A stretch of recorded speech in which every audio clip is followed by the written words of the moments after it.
Friends, welcome to our channel. So first time కనుక నా videos చూస్తున్నట్టయితే please subscribe. Tasty and crispy dosa అయితే ready అయింది. ఇంకా ఎలా చేసుకోవాలి ప్రాసెస్ అనేది, నేను ఫుడ్ తినకుండా బ్రేక్ఫాస్ట్ కానీ లంచ్ కానీ డిన్నర్ కానీ ఎప్పుడు టైం బిజీ ఉందని హెల్త్ కోసం చూసుకోకుండా మనం బయట ఫుడ్ తింటూ ఉంటాం.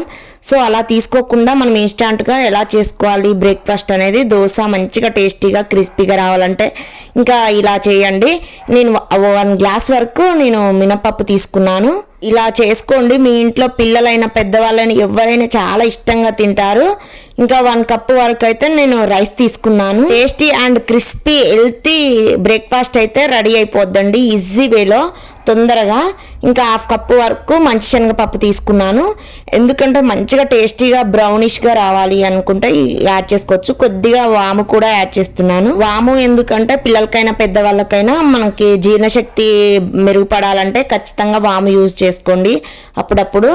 సో నేను లైట్గా తీసుకోండి, ఎక్కువ తీసుకోకండి, చేదొస్తుంటుంది. సో కొన్ని మెంతులు కూడా యాడ్ చేసుకుంటున్నాను, 1 టేబుల్ స్పూన్స్ వరకు.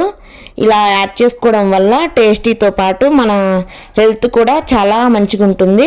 నేనైతే ఒక 8 అవర్స్ ఇంకా నానబెట్టి ఉంచుకున్నాను. మిక్సీ జార్లోకి తీసుకొని ఇంకా గ్రైండ్ చేసుకుందాం. వీటిని పొంగనాలు వేసుకోవచ్చు అండ్ పునుగులు, ఇంకా ఇడ్లీ లాగా, దోశ లాగా ఏ విధంగా అయినా చేసుకోవచ్చు అండి మనం బ్రేక్ఫాస్ట్ అయితే. ఇలా చేయండి ఖచ్చితంగా. మీ ఇంట్లో చిన్నపిల్లలు అయితే చాలా ఇష్టంగా తింటారు. ఇంకా హెల్త్ కూడా బాగుంటుంది, అన్ని విటమిన్స్ మినరల్స్ అందుతాయి.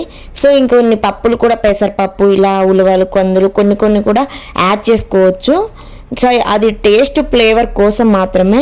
ఇంకా చాలా హెల్దీగా ఉంటాం. నేనైతే మిక్సీ పట్టుకున్నాను. నైట్ అంతా ఒక బౌల్లో పోసి ఇలా మూత పెట్టుకున్నాను. ఇంకా మొత్తం మంచిగా పులిచిందండి. మంచిగా ఫ్లేవర్ అయితే టేస్ట్ బాగుంటుంది. ఇలా పులిస్తేనే మంచిగా పుల్లగా కమ్మగా టేస్టీగా హెల్దీగా ఉంటుంది బ్రేక్ఫాస్ట్. ఇది దోశ పిండితో అయితే మనం మసాలా దోశ, ఇంకా రాగి దోశ, ఇలా చాలా రకాలుగా దోశలు అయితే చేసుకోవచ్చు. దోశ, ఆనియన్ దోశ కూడా యాడ్ చేసుకోవచ్చు మనమైతే. నేను కొద్దిగా అయితే సాల్ట్ తీసుకున్నాను, 1 టేబుల్ స్పూన్స్ వరకు. ఈ దోశ పిండిని అయితే బాగా కలుపుకోవాలి. ఇంకా సాల్ట్ అంతా పట్టేంత వరకు మంచిగా కలిపి ఒక 2 మినిట్స్ పక్కన పెట్టుకోవాలి. ఇంకా రెడీ అయిపోయిందండి. దోశ వేసుకుందాము. ఇంకా ప్యాన్ మంచిగా వేడైన తర్వాత కొద్దిగా వాటర్ చల్లి ఇలా నీట్గా వేసేసుకుందాం.